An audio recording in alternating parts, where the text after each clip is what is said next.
Jasmine Washington, exhausted after a 12-hour FAA inspection shift, feels a firm tap on her shoulder. "You need to move," demands the flight attendant, Bethany Miller. Passengers stare as Jasmine reaches for her credentials. The attendant's face transforms from smug certainty to shock when the golden FAA badge appears. Before we dive into this incredible story of power dynamics and racial bias in the airline industry, drop a comment letting me know where you're watching from. Hit that like and subscribe button if you've ever witnessed someone being underestimated because of how they look. Now let's get into what happened before this shocking moment and how it changed the airline industry forever. The day had started like any other for Jasmine Washington. Her alarm blared at 4:30 a.m., giving her just enough time to run through her mental checklist before heading to Phoenix Sky Harbor International Airport. At 36, Jasmine had established herself as one of the Federal Aviation Administration's most meticulous senior aviation safety inspectors, though her path to this position had been anything but smooth. In the dimly lit bathroom of her hotel room, Jasmine carefully applied her makeup, not too much to seem unprofessional, not too little to appear unkempt. Every aspect of her appearance required this careful calibration. Her natural hair was pulled back in a neat bun, her navy blue blazer pressed perfectly, her FAA credentials hanging around her neck. 12 years in the industry had taught her that as a black woman, she had to be flawless. There was no room for error. Another day, another inspection, she whispered to her reflection, straightening her blazer one final time before grabbing her inspection kit, a heavy briefcase filled with checklists, technical manuals, and specialized tools. Today's assignment was particularly significant, a comprehensive safety audit of SkyWest Airlines maintenance operations at their Phoenix hub. The airline had recently expanded its fleet, and Jasmine's team was responsible for ensuring all safety protocols were being followed to the letter. As she drove to the airport, Jasmine's mind drifted to the countless moments throughout her career when her authority had been questioned. The time a maintenance director had asked to speak to the real inspector when she arrived. The awkward silences when she would enter rooms full of white male engineers. The way junior staff would double-check her findings with her white colleagues. "You have to be twice as good to get half as far," her mother had always told her. Jasmine had taken those words to heart, graduating top of her class in aerospace engineering before joining the FAA. Her record spoke for itself. She had identified critical safety violations that others had overlooked, potentially saving hundreds of lives. Just last year, she had spotted an irregular maintenance pattern in a fleet of Boeing 737s that led to the discovery of potentially catastrophic metal fatigue in the wing structures. The airport was already buzzing with activity when she arrived at 5:45 a.m. She flashed her credentials at security and made her way to the maintenance hangar where she would meet the rest of her inspection team. "Morning, Washington," said her supervisor, Thomas Reynolds, a 60-something white man with graying temples who had been with the FAA for nearly 30 years. "Big day today. I'm putting you on the maintenance records and emergency equipment inspection." Jasmine nodded, knowing this was one of the most detail-oriented tasks. It was also, she noted, a solo assignment, while her white male counterparts were paired up for their inspections. Another subtle reminder that her work would be hers alone, no one to share the burden or back her up if questions arose. The inspection began at 6:30 a.m. sharp. Jasmine methodically worked through the airline's maintenance logs, cross-referencing dates, parts numbers, and service hours. She interviewed mechanics, testing their knowledge of safety procedures. She inspected emergency equipment, oxygen masks, life vests, evacuation slides, ensuring everything was in working order and within service dates. By hour 8, her feet were throbbing in her professional pumps, and her eyes strained from reading countless maintenance logs in dimly lit hangars. But she pressed on, knowing that thoroughness could be the difference between life and death in her industry. Ms. Washington called a young mechanic as she was inspecting an evacuation slide deployment system. "The chief wants to know how much longer you'll be. They need to get this aircraft back in service." Jasmine looked up from her clipboard. "It takes as long as it takes to ensure passenger safety. I'll be done when I'm done." It was nearly 7 p.m. when Jasmine finally signed off on the last inspection form. SkyWest had passed, though she had identified 17 minor issues that would require follow-up within 30 days. Her back ached, her head pounded, and all she wanted was to board her flight back to Atlanta and collapse into her seat. As she walked through the terminal toward her gate, Jasmine pulled out her phone and called her brother. "Malcolm?" "Yeah, just finished the inspection." "Heading home now," she said, wearily rolling her carry-on behind her. "Yes, I remembered to get something for Mom's birthday." "No, I won't miss the celebration on Sunday." She smiled despite her exhaustion. "Love you too. See you tomorrow." Jasmine had splurged on a first-class ticket for her return flight, a rare treat she paid for with her own money, not government funds. After days like today, the extra space and service made a difference in her ability to recover before the next inspection. As she approached Gate C-22 for Delta Flight 1856 to Atlanta, the boarding announcement began. With priority boarding from her first-class ticket, Jasmine was among the first to enter the aircraft. All she wanted was to sit down, enjoy a glass of wine, and rest her exhausted body and mind before returning to the never-ending cycle of inspections, reports, and proving herself all over again tomorrow.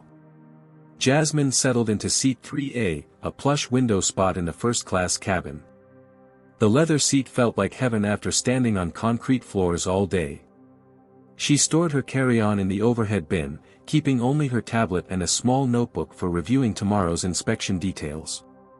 As she arranged her belongings in the seat pocket, she became aware of several pairs of eyes on her. Across the aisle, an elderly black woman in Seat 3B offered a warm smile, the kind of silent acknowledgement that had become a familiar code between black travelers. The woman, who appeared to be in her 70s with elegant silver hair and reading glasses hanging from a beaded chain, nodded slightly. Jasmine returned the gesture. The rest of the first-class cabin was predominantly white, businessmen in suits tapping on laptops, a couple who appeared to be on vacation sipping pre-departure champagne, and a young man who seemed more interested in his phone than his surroundings. Jasmine was used to being the only black woman in premium cabins, just as she was often the only black woman in inspection teams. The boarding process continued as Jasmine removed her blazer and settled in. She was just closing her eyes when she felt a firm tap on her shoulder. "Excuse me." Jasmine opened her eyes to see flight attendant Bethany Miller, a blonde woman in her mid-30s with a perfectly applied red lipstick and a smile that didn't reach her eyes. Beside her stood a white man in his 40s, Warren Griffin according to the tag on his expensive briefcase, looking impatient and entitled. "Yes?" Jasmine asked politely. "There seems to be a seating issue," Bethany said, her voice sugary but her expression firm. "Mr. Griffin here is traveling with his wife, who's seated in 1C, but his assignment is 5C in Economy Plus. We're trying to keep them together." Jasmine looked from Bethany to Warren, then to the woman in 1C, a woman who hadn't even glanced back during this interaction. She noticed at least 2 other open seats in first class that were yet to be occupied. "I'm sorry to hear that," Jasmine replied calmly. "But I'm not sure how I factor into this situation." Bethany's smile tightened. "Well, we need to accommodate Mr. Griffin in first class. You'll need to move to 5C. The directness of the request, not even phrased as a question, caught Jasmine off guard. She'd paid extra for this specific seat, chosen for its location away from the galley and lavatory to maximize rest. "I'm afraid that won't be possible," Jasmine said, keeping her voice even. "I've paid for this specific seat." Warren Griffin shifted impatiently. "Look, it's just a seat. My wife and I need to discuss business matters. Surely you can understand that." Jasmine pulled out her boarding pass. "This is my assigned seat that I purchased. Perhaps there are other solutions. There appear to be other open seats in first class." Bethany's expression hardened, her customer service veneer slipping. "Those seats are reserved." This would really be the simplest solution. The simplest solution for whom? Jasmine asked, still maintaining her professional tone despite growing frustration. Bethany leaned in slightly, lowering her voice. You might actually be more comfortable in Economy Plus. The passengers there are more diverse. The implication hung in the air. Jasmine felt her pulse quicken but kept her expression neutral, a skill honed through years of being the only black woman in rooms full of white men who underestimated her. She was acutely aware that other passengers were watching the interaction unfold.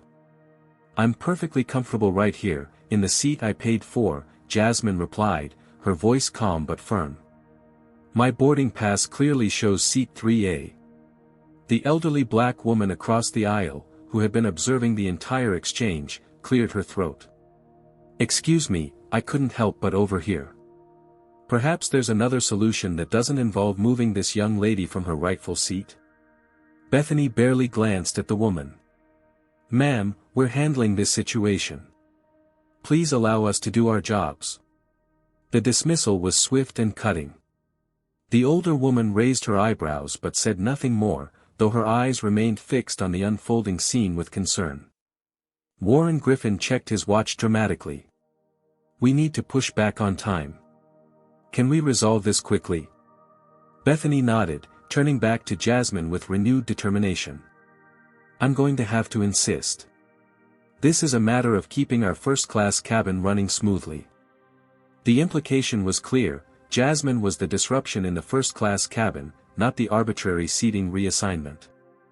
It was a familiar narrative, one that followed her through department stores where she was followed by security, through professional conferences where she was mistaken for support staff rather than a keynote speaker, and now onto this flight where her legitimately purchased first-class seat was being questioned. Jasmine took a deep breath.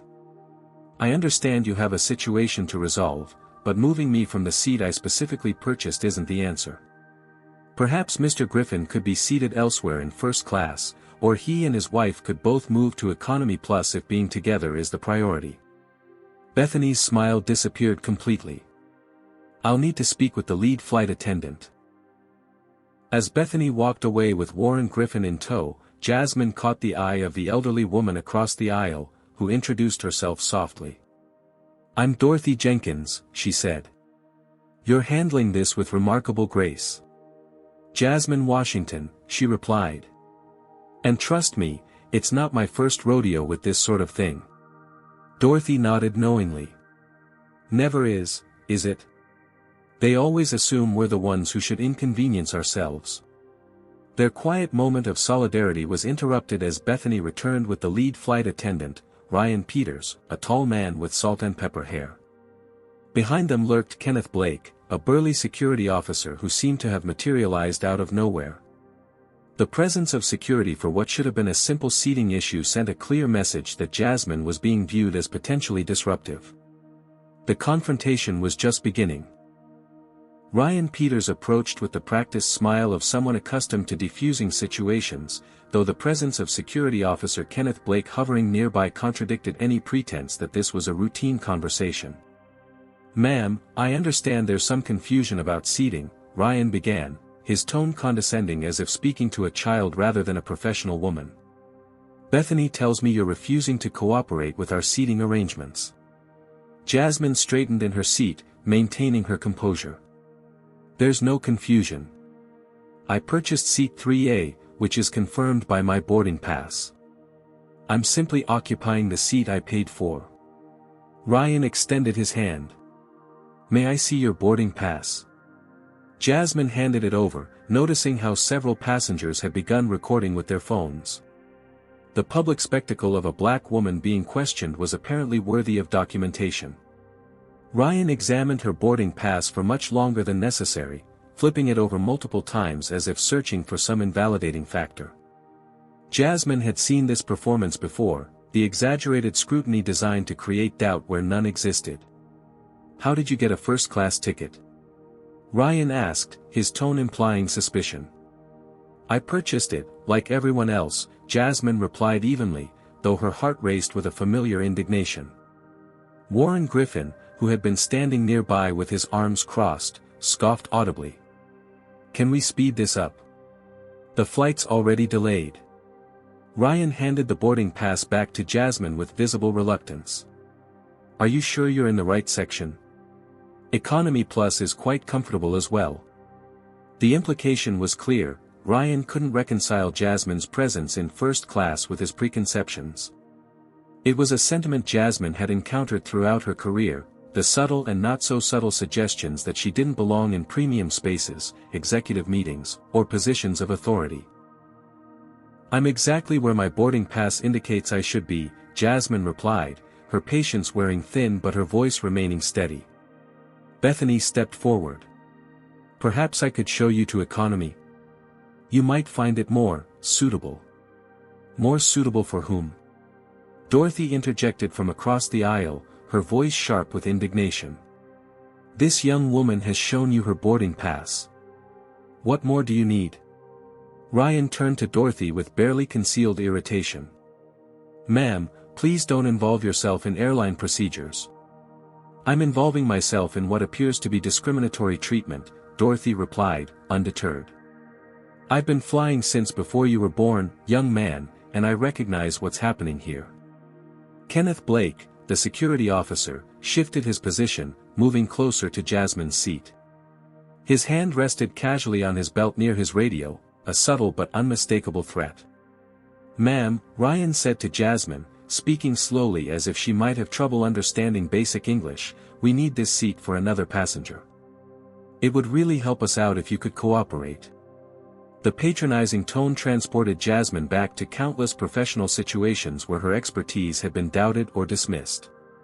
The time a junior technician had questioned her assessment of a critical safety violation, insisting on double-checking with a white male colleague. The conference where an attendee had asked her to fetch coffee, assuming she was event staff rather than the keynote speaker. The promotion interview where she was asked if she might be more comfortable in an administrative role rather than a technical leadership position. Each memory stacked upon the others, building a familiar weight on her shoulders, the burden of constantly proving her right to occupy spaces others entered without question. Other passengers in first class watched the scene unfold with varying expressions. Some looked uncomfortable, averting their eyes from the confrontation. Others watched with barely disguised interest or smug satisfaction. A businessman across the aisle made a show of checking his watch repeatedly, his sighs growing louder as if Jasmine's refusal to be displaced was personally inconveniencing him. Is there a reason you're singling me out when there are other options available? Jasmine asked, gesturing to two still empty first-class seats. Mr. Griffin could be seated in either of those locations. Bethany shook her head quickly. Those seats are reserved for our platinum members who haven't boarded yet. And how do you know I'm not a platinum member? Jasmine asked, though she knew the answer. She had been profiled the moment she stepped into the first-class cabin, assessed and found lacking based solely on her appearance. Ryan's patience was visibly thinning. Ma'am, continuing to be difficult will only delay the flight further and inconvenience everyone. The strategy was familiar. Shift the blame to Jasmine, make her responsible for the discomfort of others, pressure her to sacrifice her own rights to maintain peace. It was a tactic she had encountered throughout her life, the expectation that she would step aside, speak more softly, take up less space, accept less than she deserved to avoid being labeled difficult or angry.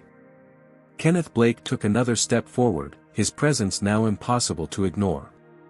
Is there a problem here that requires security assistance? He asked, his gaze fixed on Jasmine rather than the crew members who had escalated the situation. Whispers rippled through the cabin. A woman several rows back muttered loudly enough to be heard, "Just move so we can take off." Warren Griffin checked his expensive watch again. This is ridiculous. Just find her another seat. The pressure mounted from all sides, the crew, the security officer, fellow passengers, all expecting Jasmine to quietly accept being displaced despite having every right to her seat. It was a microcosm of the larger battles she fought daily in professional spaces, where her authority was questioned and her presence treated as conditional. Jasmine thought of all the times she had acquiesced in similar situations, moved aside, spoken more softly, accepted less, in the interest of avoiding conflict. She thought of the younger black women in the aviation industry who looked to her as an example. She thought of her mother's words, "Sometimes you have to stand your ground, even when standing alone." Bethany leaned in close, her voice dropping to a harsh whisper. "If you continue being difficult, we'll have no choice but to have you removed from the flight. Is that really how you want this to end?" The threat hung in the air as Jasmine weighed her options. She could surrender her seat to avoid further conflict, as she had done countless times before in other situations. Or she could stand her ground and face potential removal from the flight she desperately needed to board to make it home. Neither choice was fair. Neither choice should have been necessary. But this was the reality of navigating spaces where her belonging was perpetually in question. Dorothy reached across the aisle, briefly touching Jasmine's hand in a gesture of solidarity. The simple act of support from a stranger who understood exactly what was happening nearly brought tears to Jasmine's eyes. It was time to make a decision. Security Officer Kenneth Blake moved even closer, his imposing figure casting a shadow over Jasmine's seat. The tension in the first-class cabin had become palpable, with passengers either staring openly or studiously avoiding eye contact with the unfolding drama. "Last chance," Bethany stated, crossing her arms. "Either you move to seat 5C voluntarily, or we'll have to have you removed from the aircraft for interfering with crew member instructions." Warren Griffin, still hovering nearby, loudly added, "For God's sake, just move her and let's get this flight going. Some of us have actual important meetings to get to." The emphasis on "actual" and "important" wasn't lost on Jasmine. The implication was clear: whatever awaited her in Atlanta couldn't possibly be as significant as this white businessman's plans. Jasmine felt a familiar sensation, a mixture of rage, exhaustion, and resignation that had accompanied similar moments throughout her life. But today, after 12 hours of meticulous inspection work ensuring the safety of thousands of passengers, something shifted inside her. She had spent years building her credentials in an industry that constantly questioned her presence. She had earned every accolade through twice the effort of her white colleagues. She had survived in spaces designed to exclude people who looked like her. And today, she had the one thing many black women in similar situations didn't have: institutional authority. "Removed from the aircraft?" Jasmine repeated calmly. "On what grounds exactly?" Ryan stepped forward. "Federal regulations require passengers to comply with crew member instructions."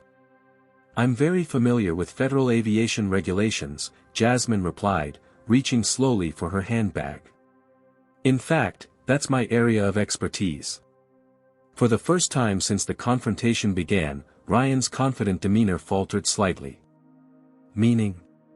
With deliberate movements, Jasmine removed her wallet and flipped it open to reveal a gleaming gold badge, the Federal Aviation Administration's Senior Aviation Safety Inspector credentials, complete with her photograph and federal identification number. "I'm Jasmine Washington, Senior Aviation Safety Inspector with the Federal Aviation Administration's Air Carrier Safety Division," she stated, her voice clear and unwavering. "I've just completed a 12-hour inspection of your airline's maintenance operations at Phoenix Sky Harbor."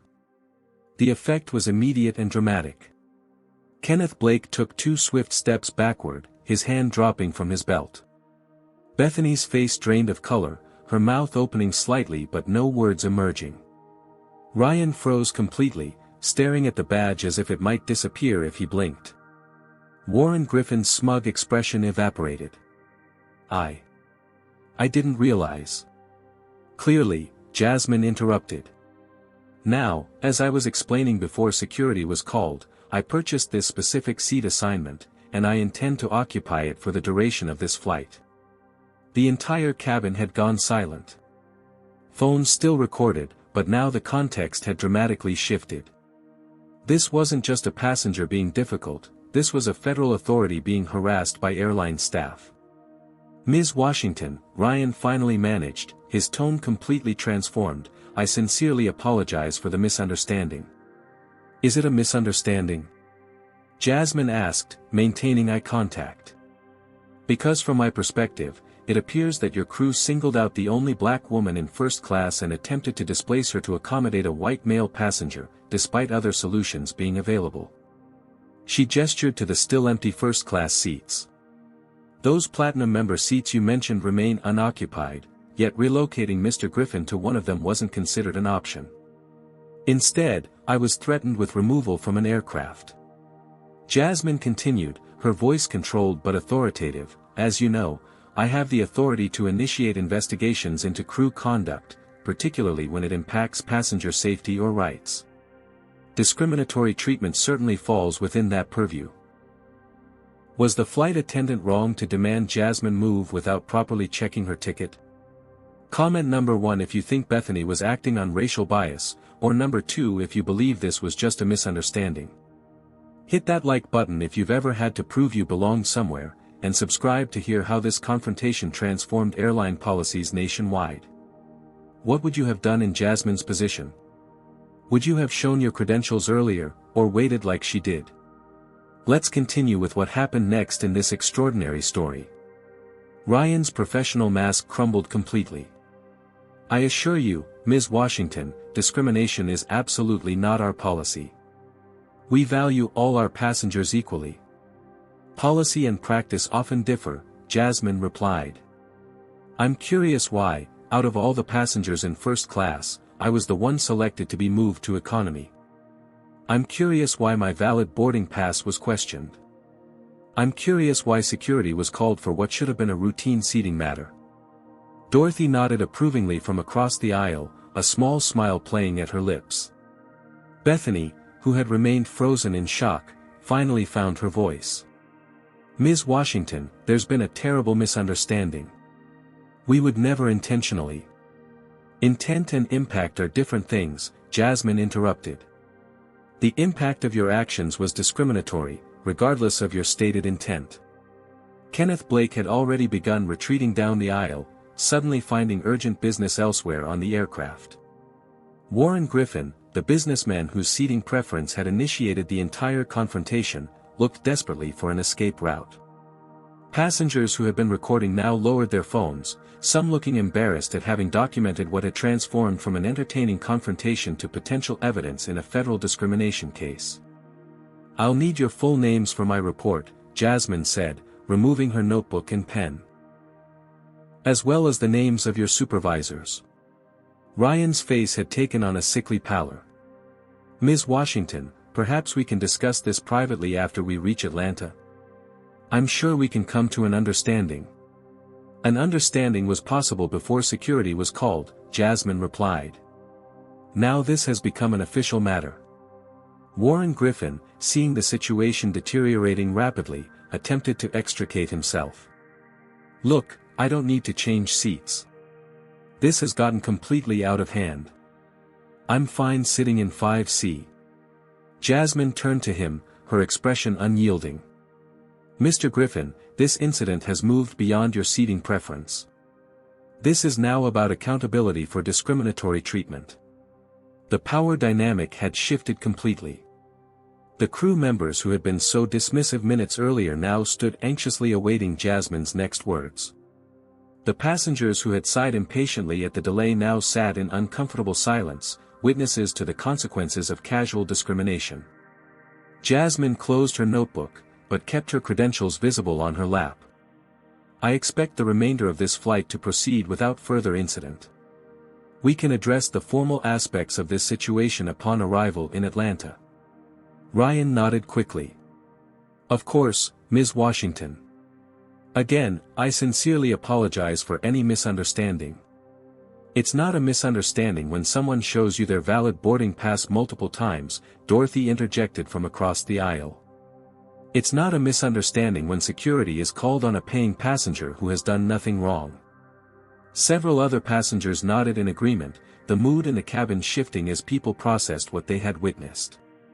As Ryan and Bethany retreated hastily toward the front of the aircraft, Jasmine exhaled slowly, the adrenaline of confrontation still coursing through her system.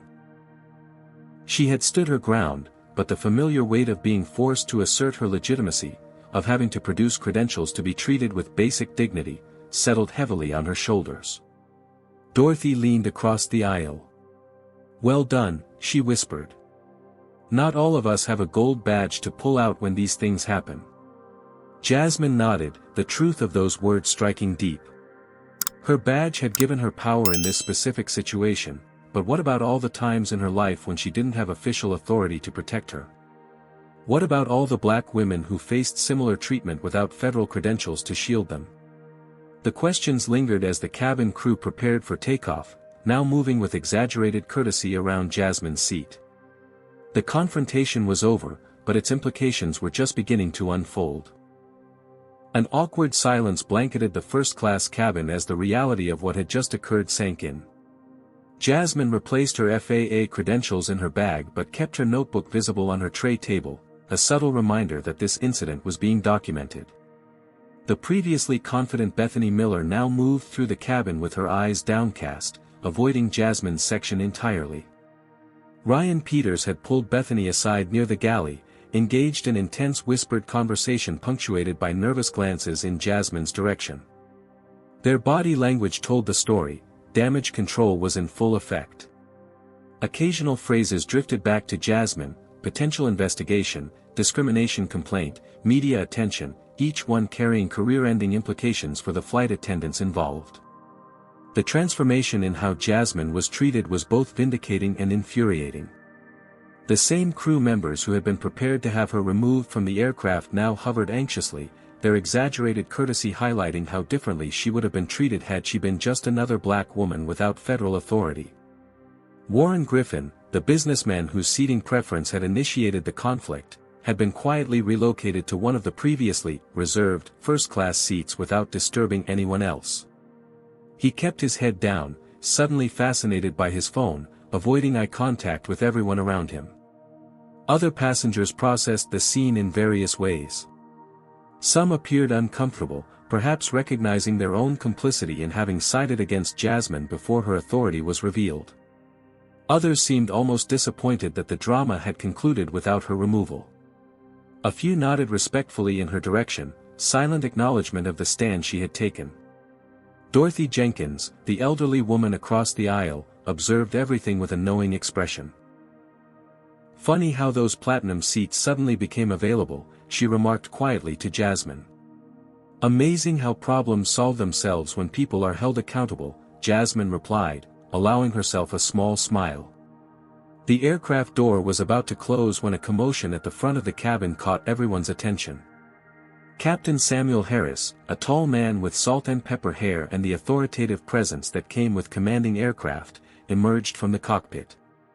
He conferred briefly with Ryan before making his way directly to Jasmine's seat. "Ms. Washington," he said, his voice carrying the practiced calm of someone accustomed to managing crises at 35,000 feet. "I'm Captain Harris. I've just been informed of the situation, and I wanted to personally express my apologies before we depart." Jasmine appreciated the gesture, particularly since pilots rarely left the cockpit to address individual passenger concerns. "Thank you, Captain Harris.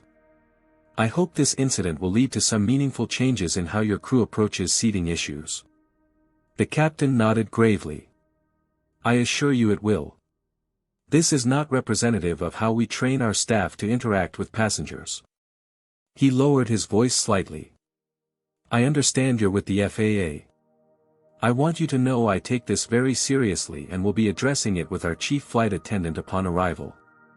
As the captain returned to the cockpit, Jasmine felt the eyes of the cabin on her.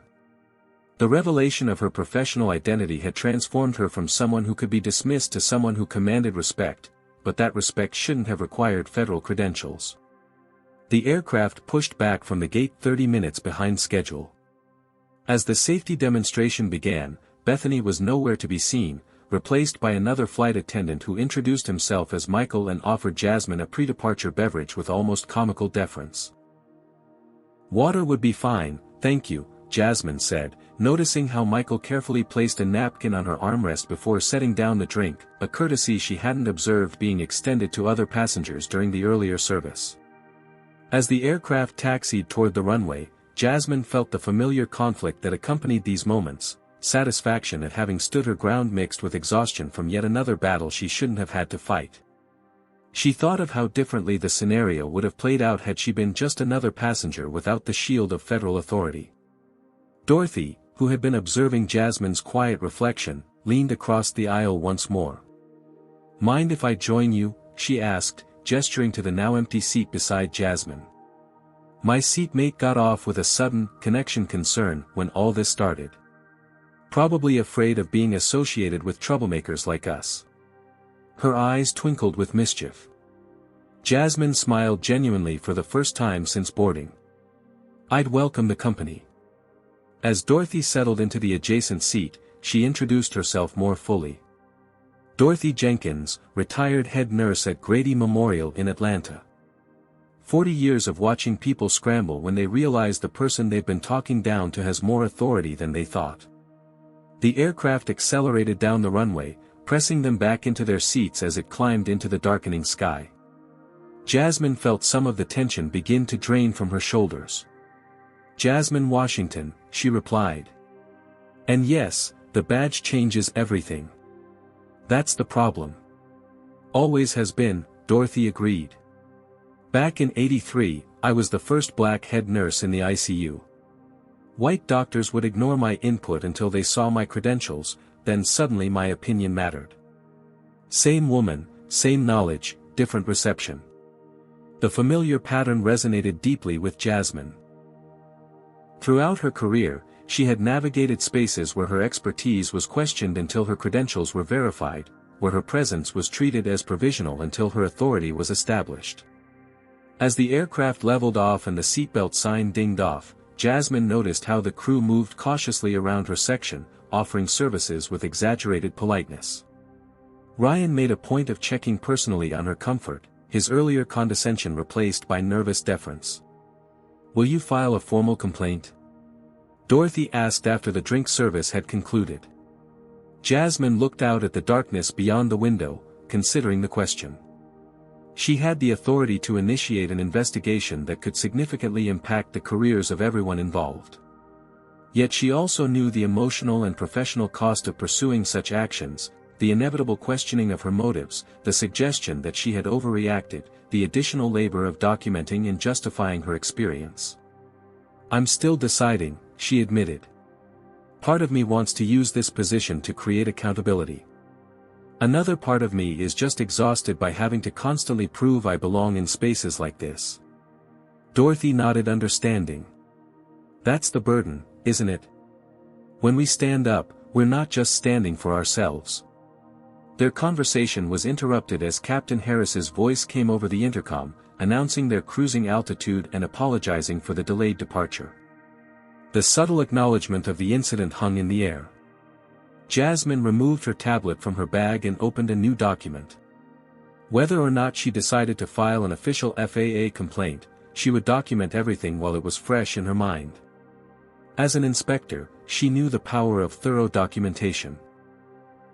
As her fingers moved across the screen, capturing the details of the confrontation, Jasmine reflected on the duality of her position, the professional authority that had protected her today and the underlying reality that without that authority, her experience would have been dramatically different. The weight of that knowledge, and the responsibility it carried, would shape her decision about what came next. The aircraft cruised at 36,000 feet, the gentle hum of the engines creating a backdrop to the tense atmosphere that lingered in the first-class cabin. Jasmine's fingers moved steadily across her tablet screen, documenting every detail of the confrontation, the exact wording used by Bethany and Ryan, the involvement of Security Officer Kenneth Blake, the sudden appearance of previously unavailable seats once her FAA credentials were revealed. The cabin service had resumed with noticeable differences. Bethany remained absent from Jasmine's section, with Michael handling all service with exaggerated courtesy. When he approached with the dinner menu, his hands trembled slightly. "Ms. Washington, would you care to see our dinner selections this evening?" he asked, his voice carefully modulated. "Thank you, Michael," Jasmine replied, accepting the menu with a polite nod. From nearby rows, Jasmine caught snippets of whispered conversations, her name occasionally drifting through the cabin as passengers discussed what they had witnessed. Some seemed genuinely disturbed by the discrimination they had observed, while others appeared more concerned with how the incident might affect the airline they frequently patronized. Dorothy, who had remained in the seat beside Jasmine, leaned over to whisper, "You've got the whole crew walking on eggshells. I haven't seen service this attentive in 20 years of flying." "Fear of consequences shouldn't be necessary for basic respect," Jasmine replied quietly. "Shouldn't be, but often is," Dorothy agreed. "At least in my experience." As the meal service concluded, Jasmine noticed Ryan and another flight attendant engaged in hushed conversation near the galley, occasionally glancing in her direction. Their worried expressions confirmed what she already suspected. Word of the incident had spread throughout the crew, possibly to airline management via in-flight communications. Jasmine returned to her documentation, adding context about the pre-boarding procedures and noting the stark contrast in treatment before and after her credentials were revealed. The process was familiar. As an inspector, her reports needed to be meticulous, objective, and thorough. But this report felt different, more personal. She wasn't just documenting safety violations or maintenance oversights, she was recording her own experience of discrimination. The tablet screen blurred slightly as fatigue set in. The day's inspection, followed by the emotional confrontation, had drained her completely. She saved the document and closed her eyes momentarily, only to be startled by a gentle touch on her arm. "You look exhausted," Dorothy observed. "Been a long day even before all this nonsense." Jasmine nodded, grateful for the empathy. 12-hour inspection shift, then this. "Not exactly how I planned to end my day." Dorothy settled back in her seat. "Want to hear something ironic? I was heading home from a diversity and inclusion conference. I was a keynote speaker on microaggressions in healthcare settings." Jasmine couldn't help but laugh softly at the timing. "So you had a front row seat to a live demonstration?" "Indeed I did," Dorothy replied, her expression turning more serious. "Been witnessing and experiencing these moments for 73 years now. Some things change, many don't." As the conversation deepened, Jasmine learned that Dorothy had been among the first black nurses integrated into Atlanta's hospital system in the 1960s. She had navigated decades of institutional racism, eventually rising to chief nursing officer before her retirement 5 years ago. Now she consulted with healthcare systems on diversity initiatives and mentored young black medical professionals. "The burden of constant vigilance," Dorothy said, her voice taking on a professorial tone that suggested she was quoting from her own lectures. "That's what wears us down. Always having to be prepared to defend our presence, always having to be twice as good, always having to consider how our reactions will be perceived." The words resonated deeply with Jasmine, articulating the exhaustion she had carried throughout her career. "In inspection training, they teach us to document everything because what isn't documented didn't happen," she shared. "I've applied that to my entire professional life, keeping records of every interaction where my authority was questioned, every time I was mistaken for administrative staff rather than an inspector." "Self-protection through documentation," Dorothy nodded. "I taught my nurses the same thing. When you're the only black face in the room, your reality will be questioned unless you have evidence." Their conversation was interrupted by a sudden bout of turbulence that sent the fasten seatbelt sign pinging on. The aircraft dipped and shuddered, causing nervous gasps from several passengers. Captain Harris's voice came over the intercom, calm and reassuring. "Folks, we're hitting a bit of rough air as we pass through a weather system. I've turned on the fasten seatbelt sign, and I'll ask all passengers and crew to return to their seats until we're through this patch." As the turbulence intensified, Jasmine found herself thinking about the parallels between the physical instability of the aircraft and the social turbulence she had navigated throughout her career, the unexpected jolts, the necessity of remaining calm under pressure, the knowledge that stability would eventually return if proper procedures were followed. Dorothy seemed to read her thoughts. "Reminds me of my first year as charge nurse," she said, gripping the armrests as the plane bounced through another air pocket. "Never know when the next crisis is coming, just have to stay strapped in and trust your training." Ryan Peters made his way carefully down the aisle, checking seatbelts. When he reached Jasmine's row, his professional mask slipped momentarily, revealing genuine concern. "Ms. Washington, is there anything I can get for you once the turbulence passes?" he asked, his tone markedly different from their earlier interaction. "I'm fine, thank you," Jasmine replied evenly. As Ryan moved on, Dorothy leaned closer. "Amazing how Ms. Washington replaced ma'am once he knew who you were." "The golden badge effect," Jasmine agreed with a hint of bitterness. "Suddenly I'm worthy of basic courtesy." The aircraft continued to bounce through rough air, the physical discomfort providing an odd counterpoint to their conversation about navigational challenges of a different sort. Outside the window, lightning occasionally illuminated the dark clouds surrounding them. "What will you do when we land?" Dorothy asked after a particularly sharp drop had settled. "About the complaint, I mean." Jasmine glanced at her tablet, where her detailed documentation awaited a decision. "I'm still weighing my options. There's what I could do, what I should do, what would be easiest for me personally, and what might create the most change." Dorothy nodded understanding. The eternal calculation. Impact versus personal cost. "Exactly," Jasmine agreed. Filing a formal FAA complaint would create an official record, potentially lead to policy changes. But it would also mean hearings, possibly media attention, having my judgment and reactions questioned. Being portrayed as the angry black woman who overreacted, Dorothy added knowingly. "Precisely," Jasmine sighed. "Even with my credentials, even with witnesses, even with everything documented, there will be people who suggest I should have just moved seats to avoid making a scene." The turbulence began to subside, the aircraft finding smoother air as they progressed eastward toward Atlanta. The fasten seatbelt sign remained illuminated, a precautionary measure as they navigated the edges of the storm system. "When I was about your age," Dorothy said thoughtfully, "I filed a discrimination complaint against a hospital administrator who consistently assigned black nurses to the least desirable shifts. Had documentation, had witnesses, had everything. The investigation dragged on for months. I was labeled a troublemaker, passed over for a promotion." Jasmine's heart sank, recognizing the familiar pattern. "But you kept going. You became chief nursing officer eventually." Dorothy's eyes crinkled with a smile. "I did. But not at that hospital.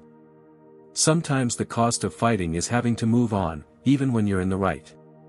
She paused, considering her next words carefully.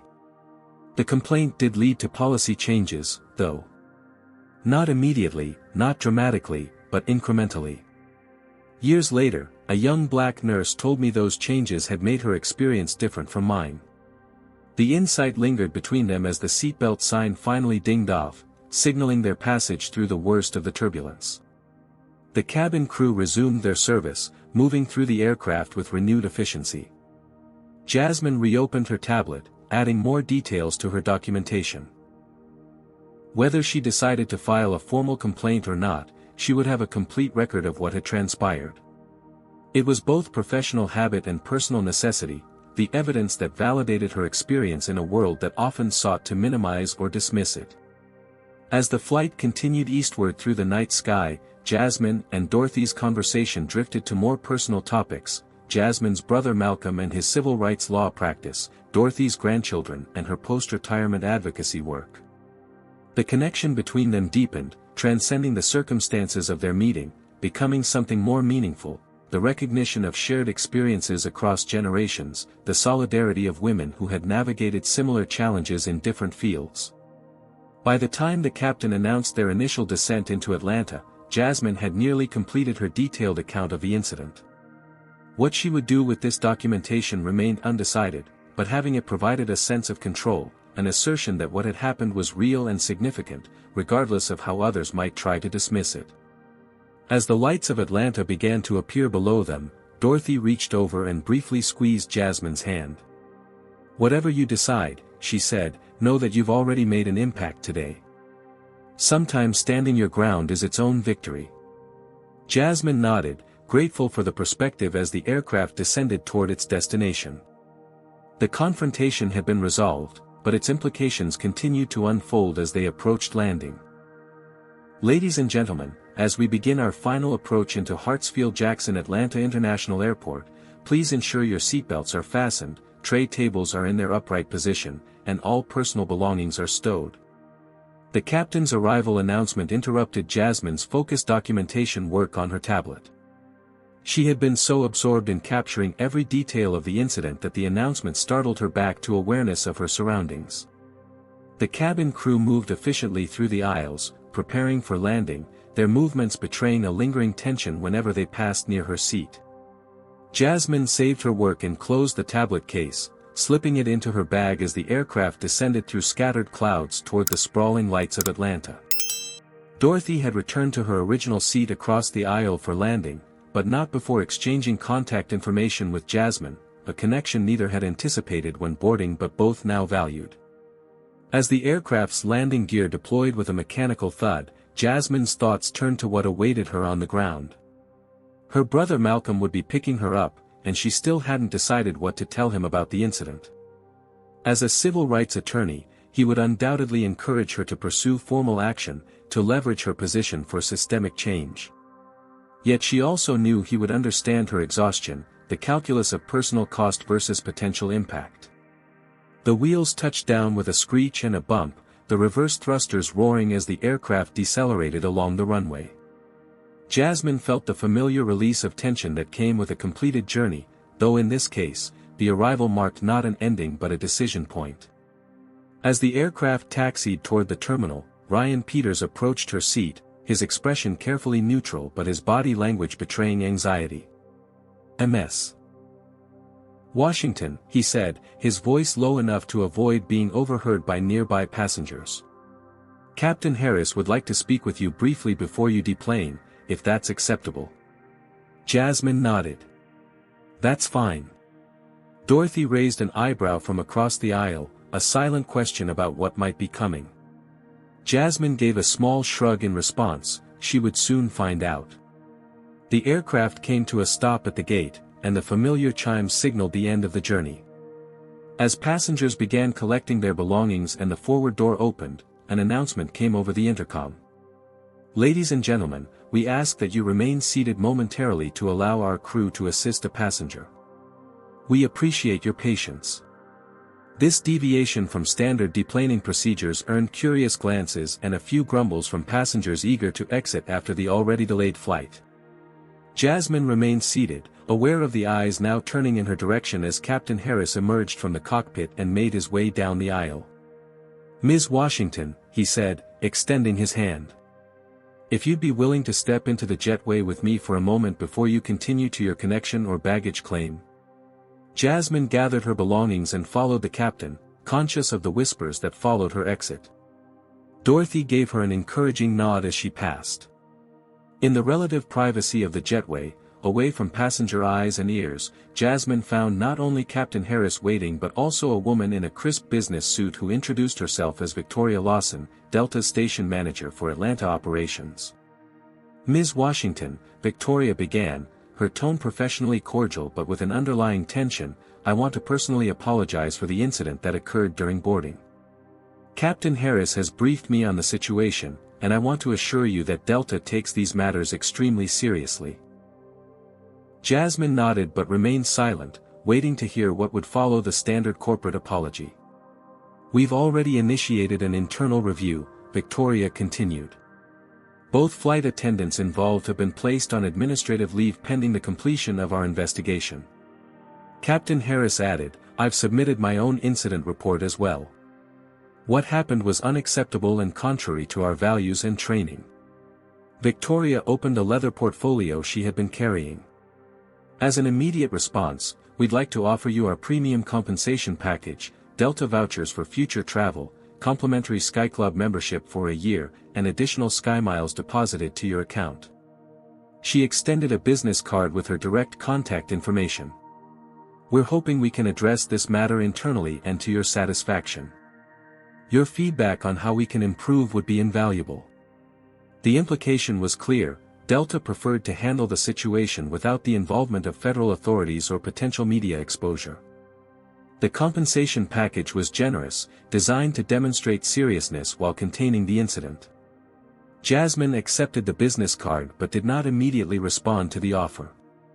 "I appreciate your prompt attention to this matter," she said carefully. "I'll need time to consider how I want to proceed." Victoria's professional smile faltered slightly at the noncommittal response. "Of course. Please don't hesitate to contact me directly when you've made your decision." She hesitated before adding, "We genuinely want to make this right." As Victoria excused herself to attend to other duties, Captain Harris remained. Once they were alone, his official demeanor softened slightly. "Off the record, Ms. Washington," he said, lowering his voice, "what happened today was a clear case of profiling, and I'm embarrassed it occurred on my aircraft. I've included that assessment in my report, for whatever it's worth." Jasmine was surprised by his candor. "I appreciate that, Captain. It's refreshing to hear someone call it what it was without euphemisms." 28 years flying, and I've seen too many incidents like this," he replied. "Usually without the accountability that your position made possible today." After exchanging contact information with the captain, Jasmine finally made her way into the terminal, the bright lights and bustling activity a stark contrast to the confined drama of the aircraft. As she walked toward baggage claim, her phone buzzed with a text from Malcolm confirming he was waiting in the cell phone lot. Just as she was about to respond, another message arrived, not from Malcolm, but from Dorothy Jenkins. "Whatever you decide, you're not alone. Here's my number if you need to talk through options or just want someone who understands. DJ." The simple gesture of support touched Jasmine deeply. Throughout her career, she had often felt isolated in her experiences, carrying the dual burden of navigating discrimination and then deciding how to respond to it, usually without allies who truly understood the calculus involved. As she rode the escalator down toward the main terminal, Jasmine reflected on a conversation with her mentor, Dr. Elaine Fisher, one of the few other black women in senior FAA positions. Years ago, when Jasmine had hesitated to report discriminatory treatment during her early training, Dr. Fisher had told her, "Your silence protects no one. Not you, not the next young woman who will face the same treatment. The system counts on your exhaustion, on your calculation that speaking up costs too much." The memory of those words echoed as Jasmine reached the baggage claim area. She spotted Malcolm immediately, tall like their father, dressed in his characteristic well-tailored suit despite the late hour, scanning the crowd with a lawyer's attentiveness to detail. "There's my favorite federal agent," he called out as she approached, enveloping her in a warm hug. "How was Phoenix? Save some lives with your inspection superpowers." Jasmine laughed despite her exhaustion. "Inspector, not agent. And possibly, if they fix those maintenance issues I flagged." As they walked toward the parking garage, Malcolm sensed something was off. "Okay, what happened? You've got that look." "What look?" Jasmine asked, though she knew exactly what he meant. "I'm processing something major but trying to decide if I want to talk about it, look. I'm your brother and a lawyer, spill it." By the time they reached his car, Jasmine had given Malcolm a condensed version of the incident. As she had expected, his attorney instincts immediately kicked in. "This is textbook discrimination with actual witnesses and documentation," he said as they pulled out of the parking structure. "Plus, you have federal authority. You could initiate an investigation that would have serious implications for the airline." "I know," Jasmine replied, gazing out at the Atlanta skyline illuminated against the night sky. "That's what I'm trying to decide." Malcolm glanced at her. But it's exhausting, Malcolm. Filing the report means hearings, interviews, having my judgment questioned, probably media attention once it becomes public. It means becoming that black woman FAA inspector instead of just being recognized for my work." The car fell silent as Malcolm navigated through late-night traffic. He understood the calculus his sister was making. He saw similar decisions in his civil rights practice every day. Clients weighing justice against peace of mind, accountability against privacy, principle against pragmatism. "What would you tell one of your clients in my position?" Jasmine asked finally. Malcolm considered this carefully before answering. I'd tell them that only they can decide what justice looks like for them. That there's value in formal action that creates record and precedent, but also value in choosing battles that preserve your energy for the work you're already doing. He paused.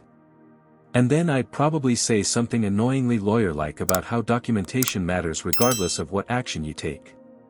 This drew a small smile from Jasmine. Already done. Full documentation completed during the flight. That's my sister, Malcolm replied proudly. As they turned onto the street leading to Jasmine's apartment building, her phone buzzed with an email notification. It was from Victoria Lawson at Delta, following up on their conversation with formal details of the compensation offer and reiterating the airline's commitment to addressing the matter internally. The timing of the email crystallized something for Jasmine. The airline was hoping for a quick resolution, a private settlement that would make the problem go away without public accountability or systemic change. It was the same pattern she had observed throughout her career, individual incidents addressed in isolation, without acknowledgement of the broader patterns they represented.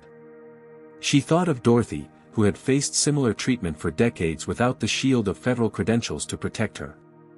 She thought of other black women who had moved from their assigned seats rather than endure escalating confrontation, whose experiences never made it into incident reports or policy discussions.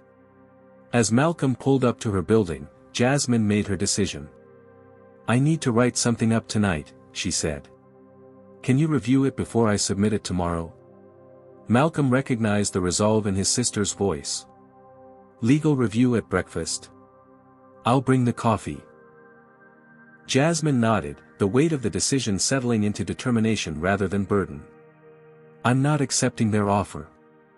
This needs to be on record, not just handled internally where it can be minimized and forgotten. As she stepped out of the car, her phone buzzed with another text from Dorothy.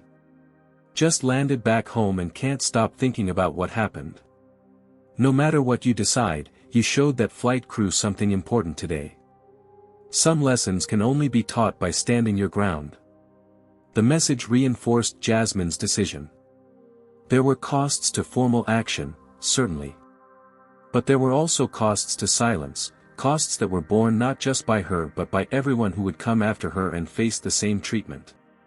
Tomorrow would bring paperwork, official statements, and the beginning of a process with uncertain outcomes. But tonight, Jasmine had reached clarity about the path forward, not just for herself, but for the principle that credentials shouldn't be required for basic dignity and respect. The fluorescent lights of the Federal Aviation Administration's Atlanta field office hummed overhead as Jasmine completed the final page of her official complaint form. It was 9:15 a.m., and she had been at her desk since 7 o'clock, meticulously transferring her detailed notes from the flight into the formal documentation required for an FAA investigation. Her brother Malcolm's legal review over breakfast had strengthened the document, helping her frame the incident in terms of regulatory violations rather than just discriminatory treatment. As he had pointed out, the system responds to its own language. Discrimination becomes failure to follow established passenger service protocols. Racial profiling becomes improper application of seating assignment procedures. The strategy wasn't to minimize what had happened but to ensure the complaint couldn't be dismissed on technicalities. The facts would speak for themselves. As Jasmine signed the final page and scanned the complete document into the system, her office phone rang.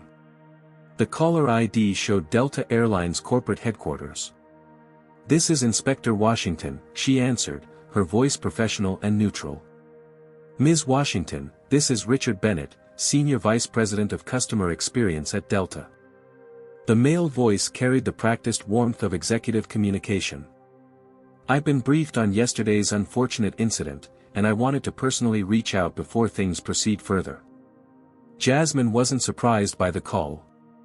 News traveled fast in the aviation industry, and the involvement of an FAA inspector in a potential discrimination case would have triggered immediate alerts up the corporate chain. "I appreciate your call, Mr. Bennett. How can I help you?" she responded, her tone giving away nothing.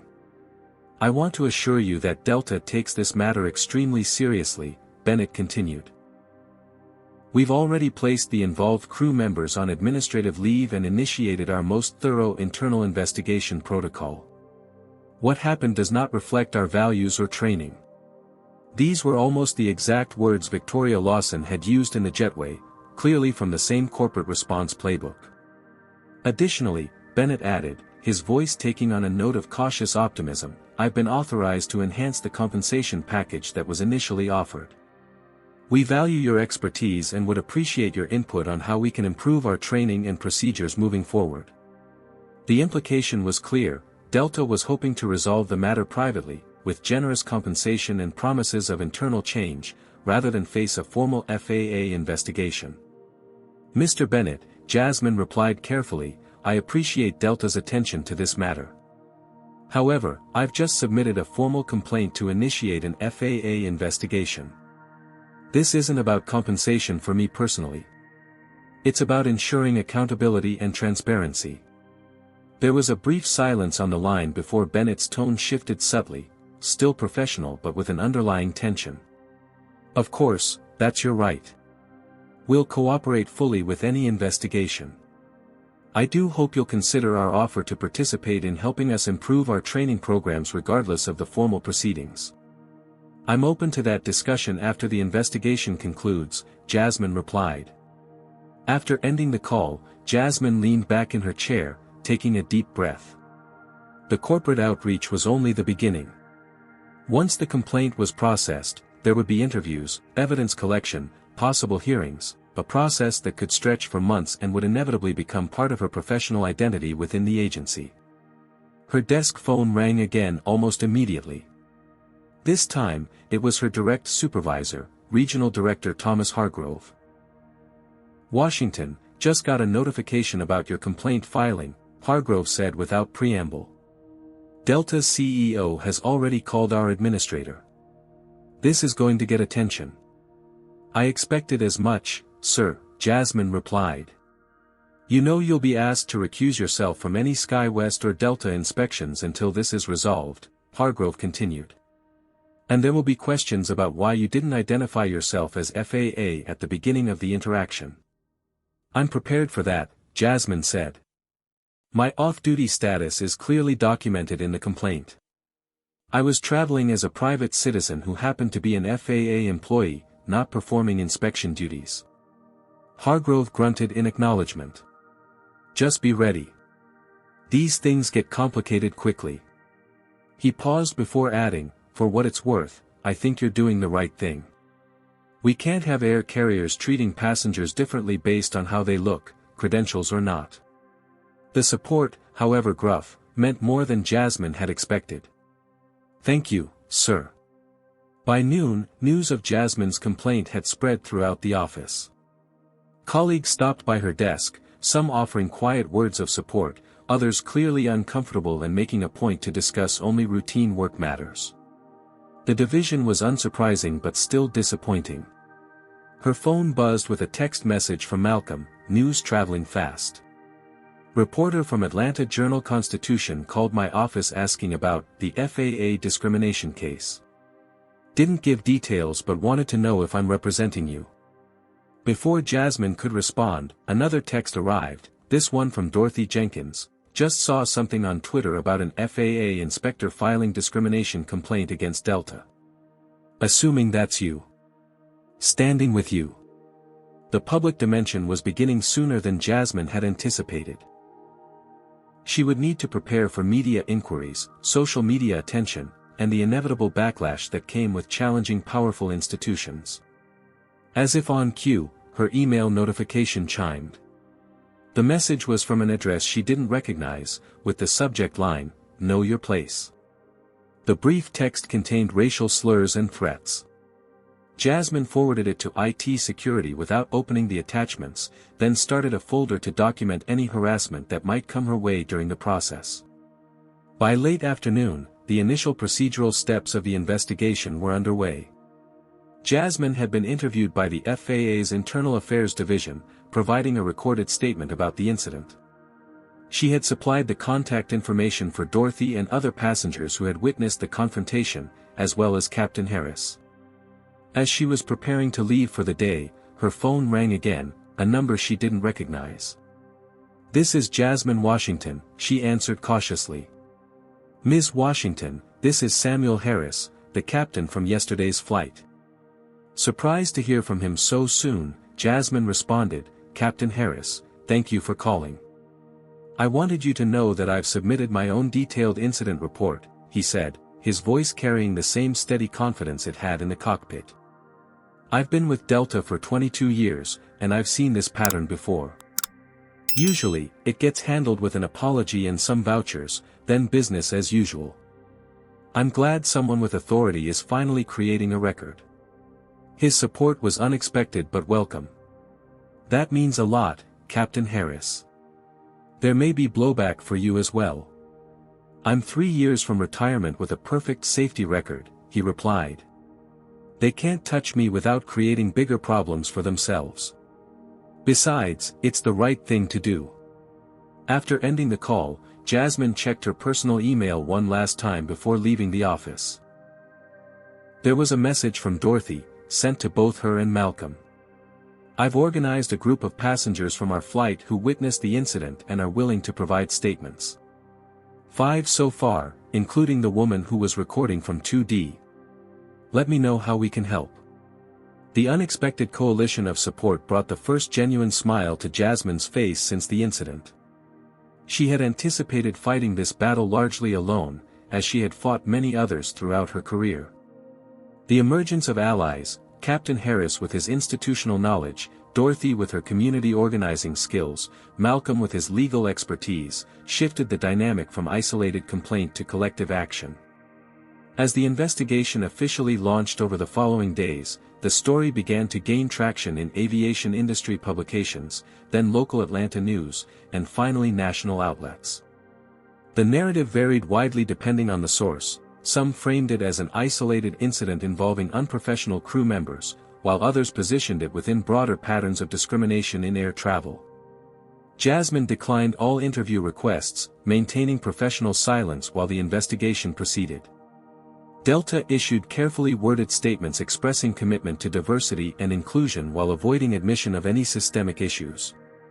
2 weeks into the process, the investigation expanded when 3 other Black women came forward with similar experiences on Delta flights, sharing stories of being asked to move to accommodate white passengers or having their first-class seats questioned. What had begun as an inquiry into a single incident was evolving into an examination of patterns and practices. Corporate resistance stiffened in response. Delta's legal team submitted formal requests for Jasmine's complete employment history, inspection records, and performance evaluations, a common tactic to shift scrutiny to the complainant rather than the complaint. Malcolm, who had now officially become Jasmine's legal representative, successfully blocked most of these requests as irrelevant to the specific incident. "They're looking for anything they can use to undermine your credibility," he explained during a strategy session at his office. Classic defense playbook: attack the messenger if you can't refute the message. The personal toll mounted alongside the procedural developments. Jasmine's social media accounts were flooded with both support and harassment, forcing her to increase privacy settings and limit her online presence. Anonymous emails continued, some containing explicit threats that were forwarded to law enforcement. At work, the recusal from Delta and SkyWest inspections limited her duties, creating awkward scheduling gaps and dependency on colleagues willing to trade assignments. Some co-workers kept their distance, wary of association with controversy, while others became more openly supportive as details of the incident emerged through official channels.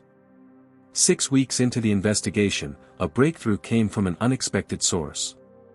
Bethany Miller, the flight attendant who had initiated the confrontation, requested a private interview with FAA investigators. According to the summary Jasmine was permitted to see, Bethany had provided documentation of similar incidents involving other Black passengers and a troubling pattern in crew training. "They never explicitly tell us to prioritize certain passengers," Bethany had stated in her testimony. "But there's an unwritten understanding about who complains to corporate and who gets appeased. I was wrong in how I handled Ms. Washington's situation, but I was following what I'd been taught through observation and informal guidance." This testimony shifted the investigation's focus from individual conduct to institutional practices. Delta's executives responded with increasingly urgent attempts to settle the matter privately, offering policy reviews, enhanced training programs, and diversity initiatives, all contingent on resolving the complaint without formal findings. 3 months after the initial incident, as Jasmine sat in her brother's living room reviewing the latest procedural updates, Dorothy Jenkins called with unexpected news.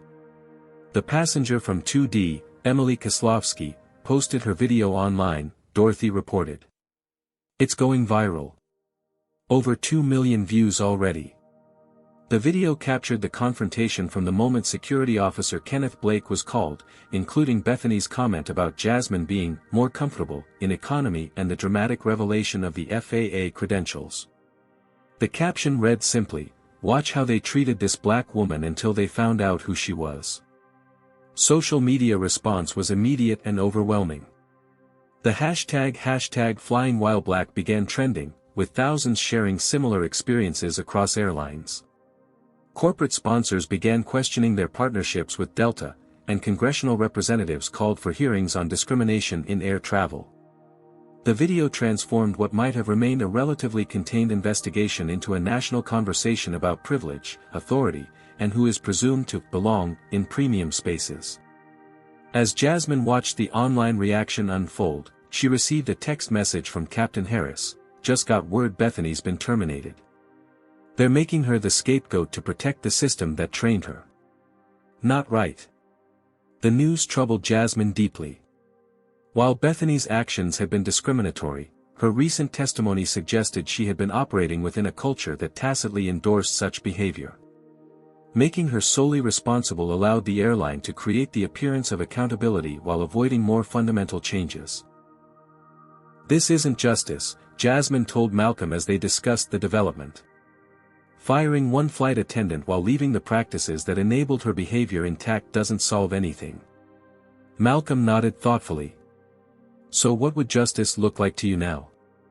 It was the essential question, one that had evolved significantly since the day Jasmine had decided to file her complaint. What had begun as a pursuit of accountability for a personal experience had expanded into something larger, something that transcended her individual case. As Jasmine considered her answer, her phone lit up with another message, this one from Dorothy, "When you're ready to talk about next steps, I have some ideas." This isn't over yet. The investigation continued to unfold, but Jasmine increasingly understood that the formal process was only one dimension of the change that was possible. The system was designed to handle individual incidents rather than address structural inequities. Real transformation would require moving beyond the limitations of that system, leveraging the attention and momentum that had been generated to create more fundamental change. With this realization, Jasmine began to formulate a new strategy, one that would use her position not just to document a single incident of discrimination but to advocate for systemic reforms that would protect all passengers, regardless of whether they carried federal credentials. 6 months after the incident that had transformed her personal and professional life, Jasmine Washington stood at the podium in a Department of Transportation hearing room, preparing to deliver her testimony. The formal investigation had culminated in these public hearings, which had expanded beyond the specific incident to examine patterns of discriminatory treatment in air travel nationwide. The room was filled with aviation industry representatives, civil rights advocates, and media. In the front row sat Dorothy Jenkins, who had become not just a witness but a close friend and ally. Beside her was Malcolm, whose legal expertise had proven invaluable throughout the process. Captain Harris sat a few seats away, having taken personal leave to attend despite subtle corporate pressure to distance himself from the proceedings. "Ms. Washington, you may begin," said Chairwoman Elena Rodriguez, the senior DOT official overseeing the hearing. Jasmine took a deep breath and leaned toward the microphone. "Thank you, Chairwoman Rodriguez and members of the committee. I'm here today not just because of what happened to me on that flight 6 months ago, but because what happened to me happens to countless passengers who don't have federal badges to protect them."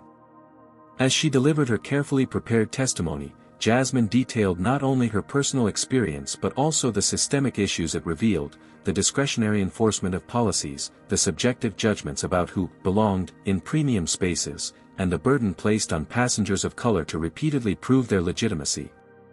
What makes my case unusual isn't the treatment I received, she explained, but the fact that I had the authority to demand accountability. For most passengers facing similar discrimination, their options are limited to filing complaints that disappear into corporate databases or simply enduring the humiliation to avoid further conflict. The hearing room remained silent as Jasmine concluded her testimony with a series of specific recommendations: standardized protocols for seat reassignment that eliminated subjective crew discretion, transparent reporting of discrimination complaints and their resolutions, mandatory bias training for all customer-facing personnel, and an independent review board to evaluate patterns of discriminatory treatment across airlines. This isn't about punishing individuals, she emphasized. It's about transforming systems that allow discrimination to continue unchecked.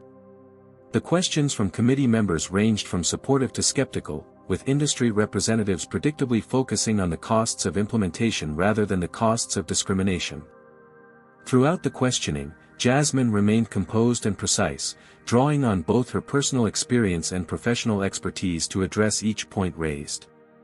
During a brief recess, Dorothy approached Jasmine in the hallway outside the hearing room. "You're making history in there," she said, squeezing Jasmine's hand. "They're actually listening."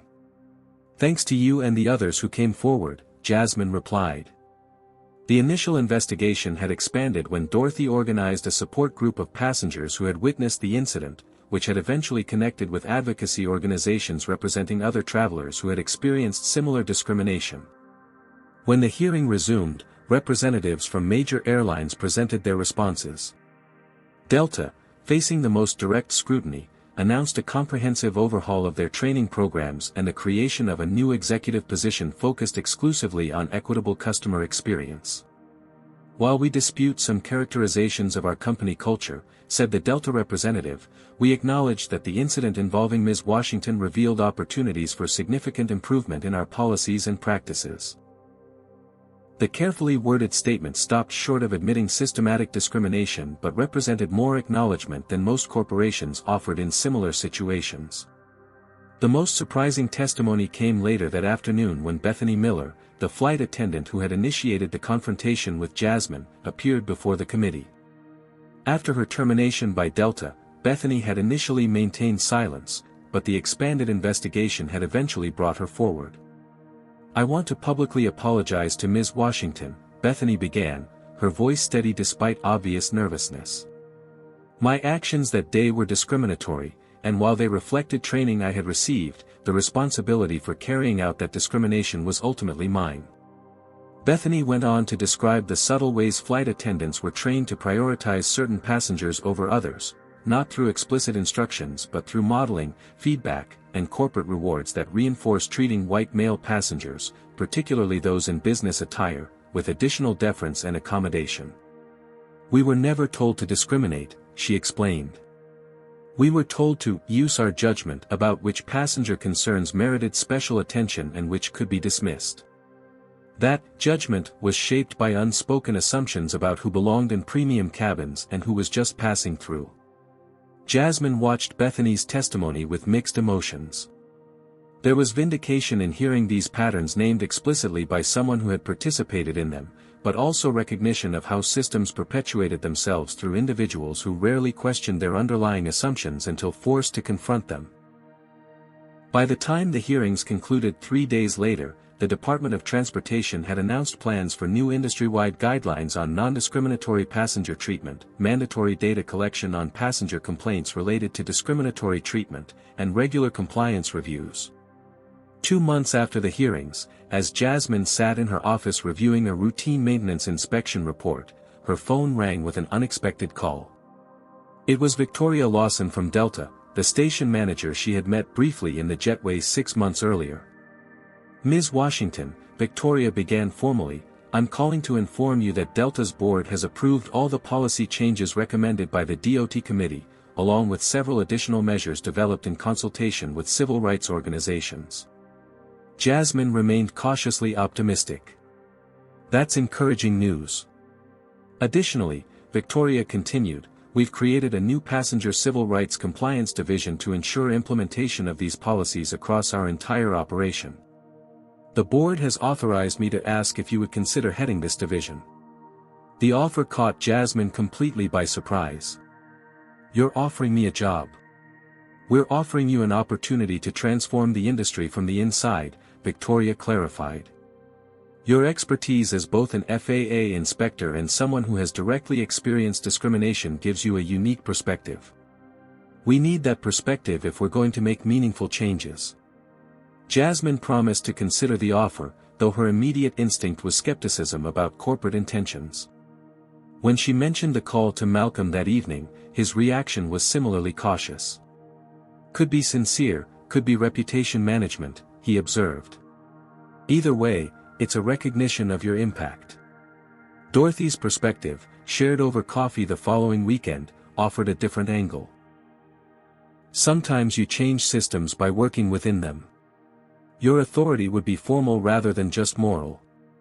The question is whether you'd have actual power to implement changes or just provide cover for business as usual. The decision wasn't simple.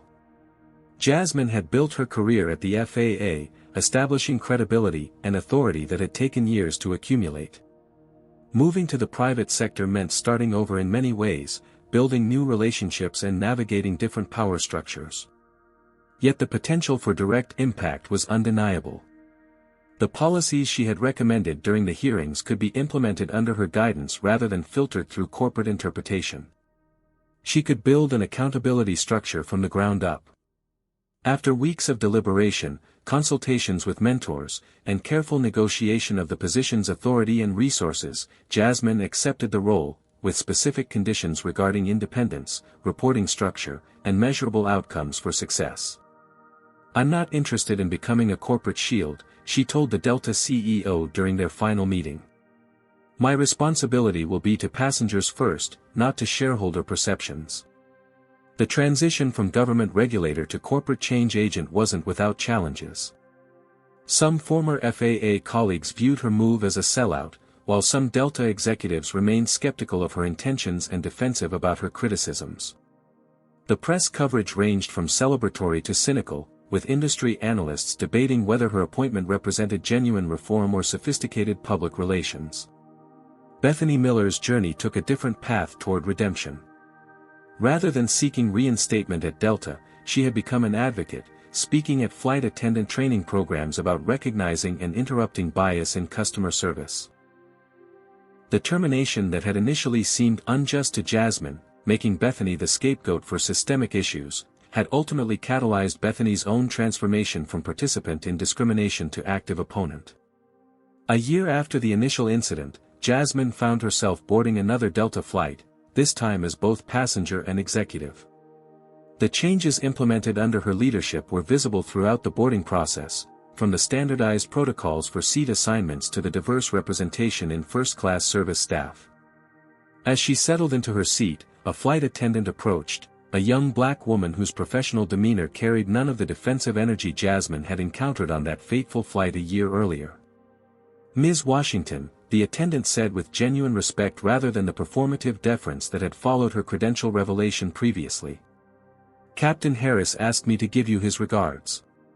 He's flying the Vancouver route today but wanted you to know the new training programs are making a real difference. Jasmine smiled, remembering the captain's support during the investigation. Please give him my regards as well. As the boarding process continued, Jasmine noticed a familiar face entering the first-class cabin, Dorothy Jenkins, elegant as ever in a vibrant blue dress. Well, look who's flying the friendly skies, Dorothy said with a warm smile as she took the seat beside Jasmine. Taking a little inspection tour of your handiwork? Something like that, Jasmine admitted. We've implemented a lot of changes, but culture shifts take time to measure. Dorothy gestured discreetly toward a black family being seated in first class, receiving the same courteous service as other passengers without the subtle scrutiny Jasmine had observed countless times before. Some changes are already visible if you know what to look for. The observation warmed Jasmine. The work wasn't complete, transformation never was, but the visible shifts in both policy and practice suggested movement in the right direction. As the aircraft pushed back from the gate, Jasmine reflected on the unexpected journey that had begun with a tap on her shoulder and a demand to give up her rightfully purchased seat. What might have remained an isolated incident of discrimination, forgotten by all except those directly involved, had instead catalyzed industry-wide examination and reform. The authority of her FAA credentials had created the initial opening, but it was the collective action that followed, Dorothy organizing witnesses, Malcolm providing legal expertise, Captain Harris offering insider testimony, even Bethany exposing internal practices, that had transformed an individual complaint into systemic change. The aircraft accelerated down the runway, lifting smoothly into the sky. Jasmine gazed out the window at Atlanta receding below, the city where her journey of accountability had begun and where its impacts continued to unfold. "You know," Dorothy said thoughtfully beside her, "when I got on that flight a year ago, I was coming back from giving a keynote about creating change within systems designed to resist it. Turns out I got to witness a master class in exactly that." Jasmine smiled at the unexpected connection. "We all played our parts. That's how change happens," Dorothy replied. "Not just because of one person with authority, but because people at every level decide that transformation is possible and then work together to make it happen." As the aircraft climbed to cruising altitude, Jasmine knew the wisdom in those words would guide the work still ahead, both within the airline industry and beyond. The credentials that had frozen a flight attendant's discriminatory actions had opened a door, but it was the commitment to walking through that door, to using authority for systemic change rather than individual exemption, that had created lasting impact. The journey of transformation, like the flight itself, was still in progress, but its direction was unmistakably forward. Jasmine's story teaches us a powerful truth about systemic change: credentials may open doors, but courage transforms systems. When discrimination occurs, most people lack the shield of authority that protected Jasmine. This reality highlights the importance of using whatever privilege we have to create pathways for those who come after us. The flight incident revealed how discrimination often operates, not through explicit policies, but through discretionary judgment that disproportionately impacts people of color. True leadership means recognizing that individual accommodations aren't enough, the entire system must change. Jasmine could have accepted compensation and moved on, but chose instead to pursue accountability that would protect others. Her decision reminds us that justice requires both personal courage and collective action. Dorothy's wisdom captures this perfectly, not just because of one person with authority, but because people at every level decide that transformation is possible and then work together to make it happen. In a world where discrimination persists in subtle and overt forms, this story reminds us that standing your ground isn't just about personal dignity, it's about creating precedents that protect everyone's right to equal treatment. Have you ever witnessed discrimination and wished you had the authority to do something about it? Drop a comment sharing your experience. Did you think Jasmine made the right choice by accepting the corporate position, or should she have stayed with the FAA? Hit that like button if you believe one person really can make a difference in changing broken systems. Subscribe to hear more stories of everyday heroes standing up against discrimination and creating real change. Thanks for joining me for this powerful journey of courage and transformation. Remember that sometimes the most important credentials are not the ones you carry, but the conviction to stand up for what's right.